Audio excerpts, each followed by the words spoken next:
l'espace de 3 mois, mon taux de closing est passé de 15% à plus de 80%. Pas parce que j'ai eu des meilleurs prospects ou que j'ai mis en place un meilleur système de persuasion ou même parce que j'ai baissé le prix de mes offres. Non, ce qui a changé, c'est ma façon de voir la vente. Au-delà d'un simple changement, j'ai carrément transformé ma façon de voir la vente après avoir investi plus de 10 000 euros chez les top closers du marché qui ont généré en cumulé plusieurs millions d'euros. Et justement, dans cette vidéo, je vais te retranscrire les deux principes absolument fondamentaux que j'ai pu apprendre de ces personnes. C'est des principes qui ont absolument rien à voir avec ce qu'on a l'habitude de voir sur le marché français. C'est pas du traitement d'objections bidons, un script à suivre ou même des questions précises à poser. C'est carrément une nouvelle façon de voir la vente qui va te permettre de faire x2 voire x3 sur ton taux de closing actuel.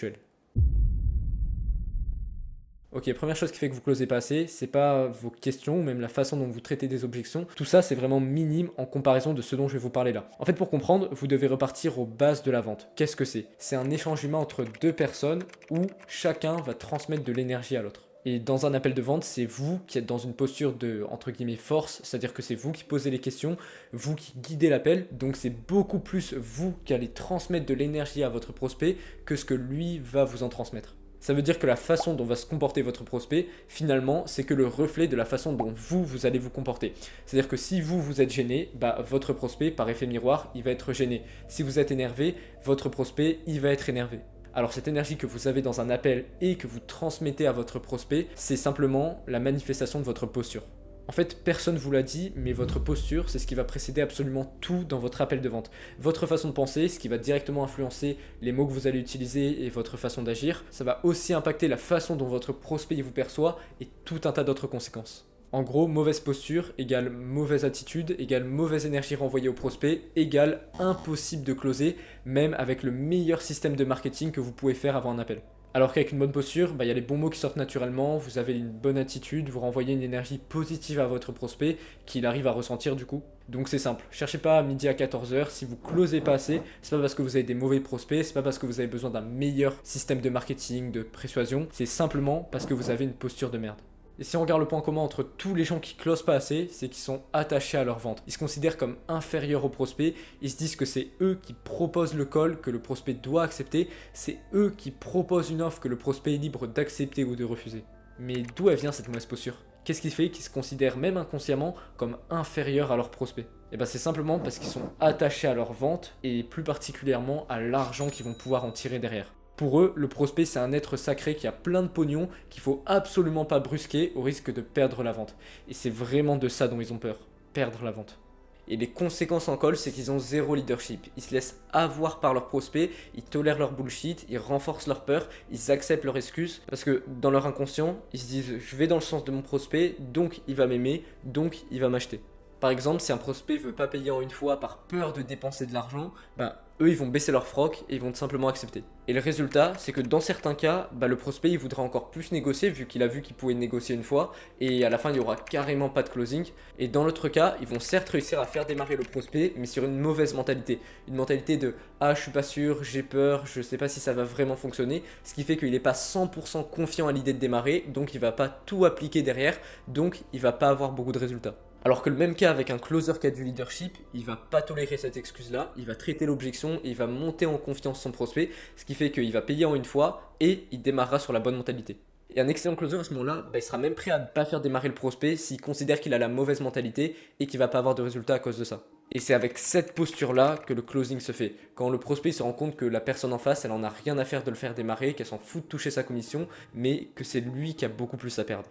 Donc ça c'est du leadership et c'est absolument essentiel. Mais pour être 100% honnête avec toi, c'est qu'un des nombreux piliers à inclure dans ta vente.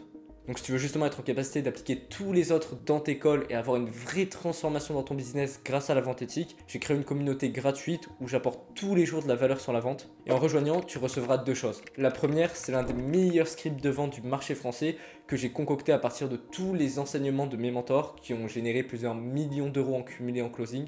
Et la deuxième chose que tu recevras, c'est une vidéo de formation complète où je t'explique exactement comment utiliser ce script dans tes appels de vente pour pouvoir l'exploiter au maximum et faire x2 voire même x3 sur ton taux de closing.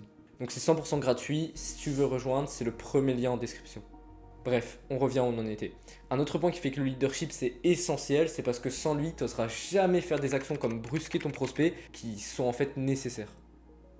En fait, les gens qui closent pas assez, ils se disent que l'appel il doit être le plus fluide possible, qu'il doit absolument pas y avoir de vagues, et en réalité c'est ce que veut le prospect, du moins dans sa partie consciente, parce qu'en fait son cerveau il veut lui éviter l'inconfort. Mais nous ce qu'on veut avec un appel c'est parler à l'inconscient, parce que c'est l'inconscient qui prend la décision, qui ressent le truc de je le fais ou je le fais pas. Et ce que veut l'inconscient d'un prospect dans un appel de vente, c'est qu'on lui brise ses croyances limitantes, c'est qu'on le motive, c'est qu'on lui mette un coup de pied au cul, mais ça ton prospect il te le dira jamais. Pas parce qu'il veut pas, mais parce que lui-même il sait pas qu'il veut ça. Ce qu'il faut que tu comprennes, c'est que le prospect, il achète pas plus de muscles. Il achète pas le fait de perdre 5 kilos ou même le fait de gagner plus d'argent. Ce qu'il achète, c'est la nouvelle identité que ça va lui permettre d'incarner.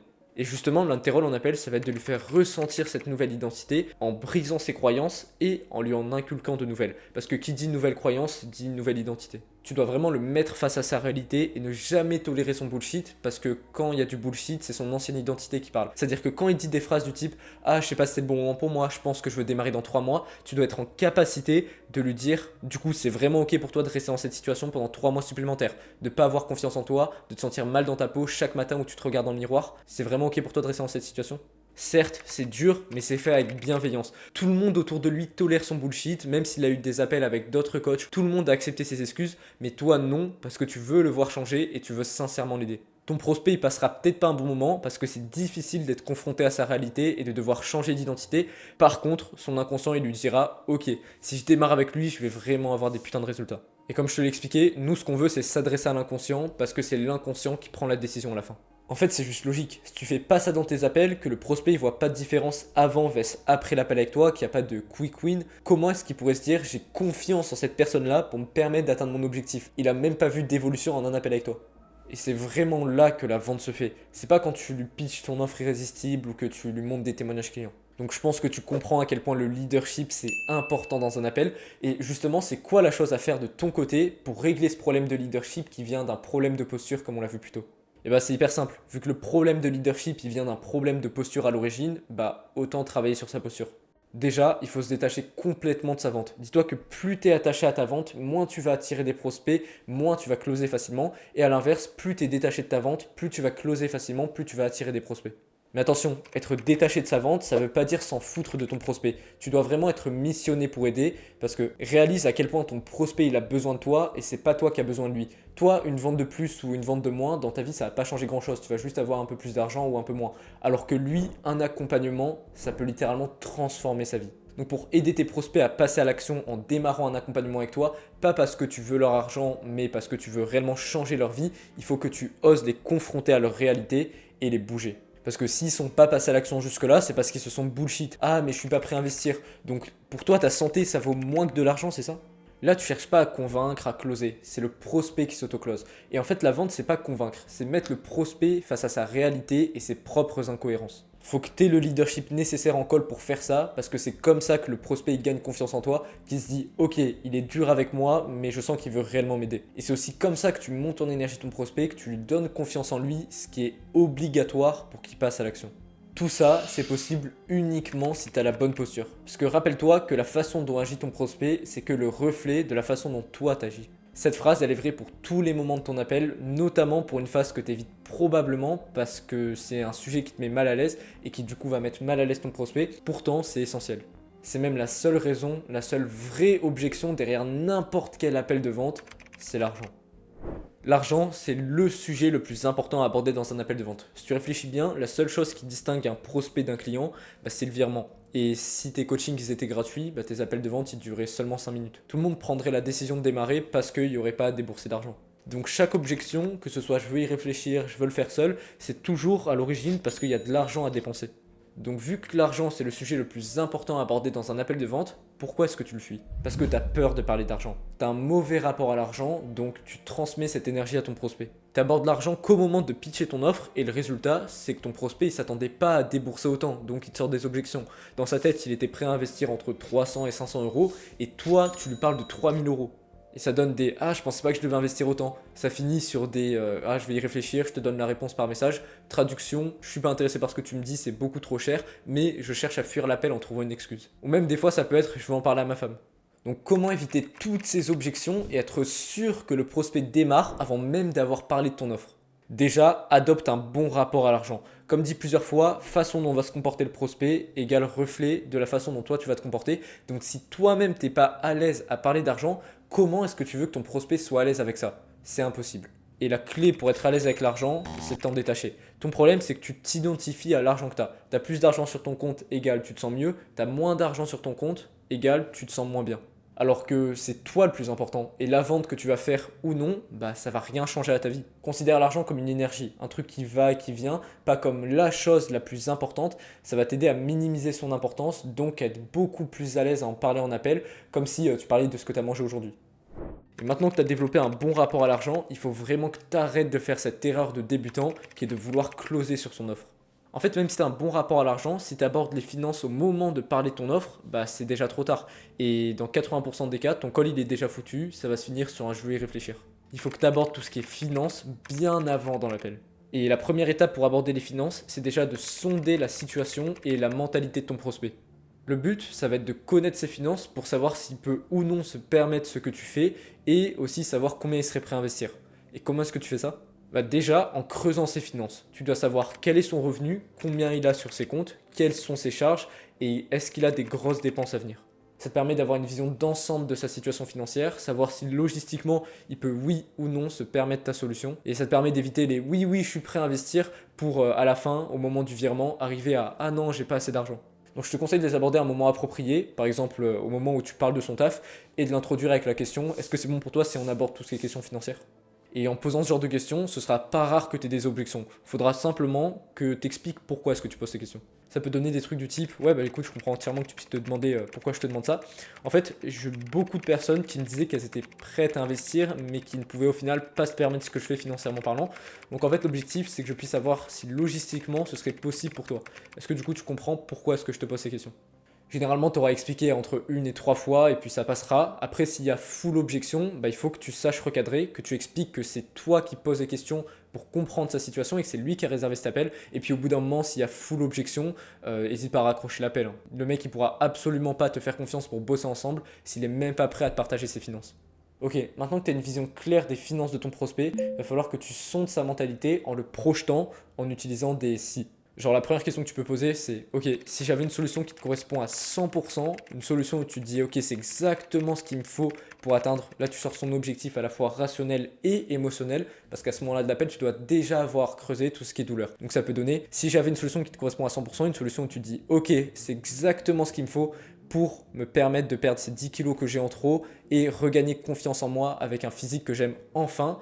Si j'avais une solution qui te permettrait ça, combien est-ce que tu serais prêt à investir par rapport à ces X euros que tu as en épargne? Là, tu connais sa mentalité et le fait de mettre en parallèle combien il serait prêt à investir par rapport à combien il a de côté ainsi que ses objectifs, bah, c'est vraiment game changer. Investir 1500 balles dans un coaching sportif, c'est beaucoup, c'est même énorme. Par contre, 1500 balles par rapport à 15 000 euros d'épargne, donc 10%, pour se sentir plus confiant, se sentir plus masculin et avoir plus d'énergie au quotidien, là, ça vaut le coup. D'où l'intérêt de creuser l'épargne de son prospect avant de faire ça.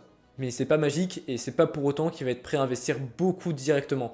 Il va probablement te dire une somme qui est inférieure au prix de ton accompagnement, surtout si tu as une cible B2C. D'ailleurs, dans certains cas, tu auras même l'objection ah, je suis pas prêt à investir. Ce qui est d'ailleurs une bonne nouvelle parce que plus tôt tu l'as, bah, plus tôt tu peux la traiter. Parce que si tu as l'objection je suis pas prêt à investir à la toute fin, au moment de partager ton offre, c'est 10 fois plus compliqué.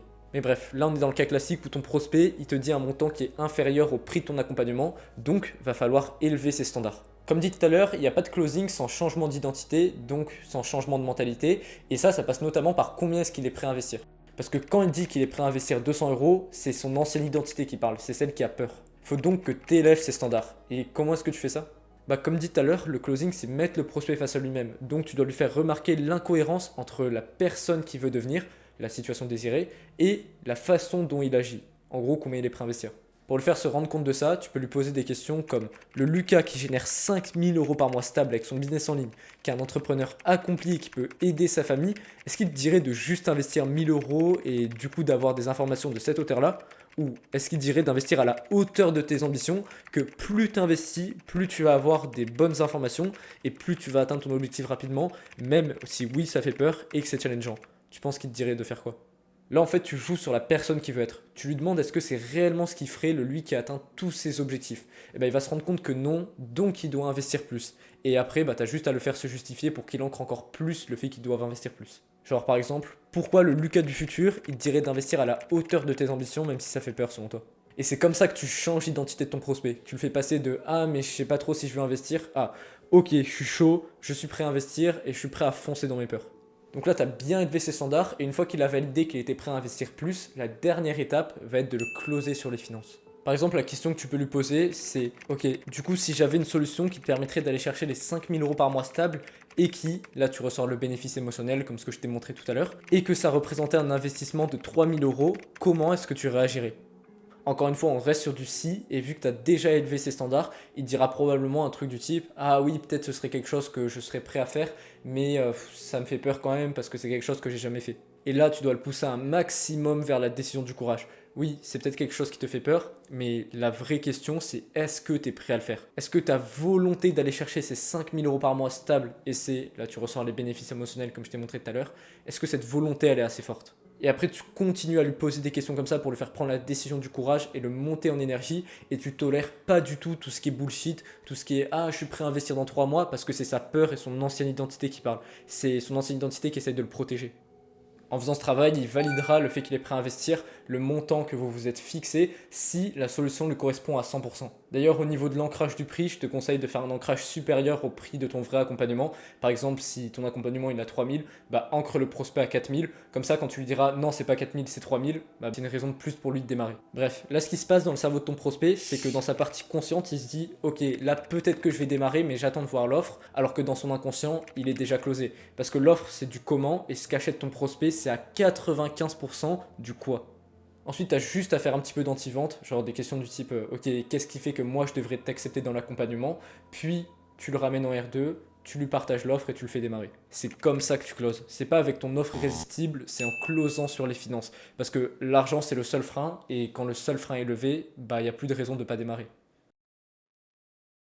Ok, les deux principes que je t'ai expliqués tout au long de cette vidéo, c'est vraiment une mine d'or que tu dois absolument exploiter dans tes appels pour enfin performer. À savoir améliorer ta posture, ce qui te permet d'améliorer ton leadership, donc l'énergie que tu renvoies à ton prospect, ce qui te permet de closer beaucoup plus facilement, inspirer la confiance et le respect de ton prospect.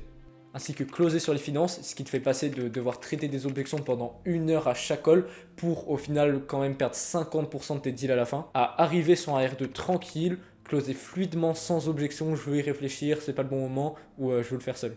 Donc si tu exploites 100% de ce que j'ai dit dans cette vidéo, tu vas nettement améliorer ton taux de closing, peut-être faire x2 voire x3, mais devenir top closer, ça s'improvise pas, et c'est pas en regardant une vidéo de quelques minutes que ça se fait. Parce que ce qu'on a vu là, c'est que deux des nombreuses clés en vente. Alors si tu veux juste t'améliorer en vente, bah abonne-toi. Par contre, si tu veux une vraie transformation dans ton business grâce à la vente, tu sais exactement ce qu'il te reste à faire, c'est le premier lien en description.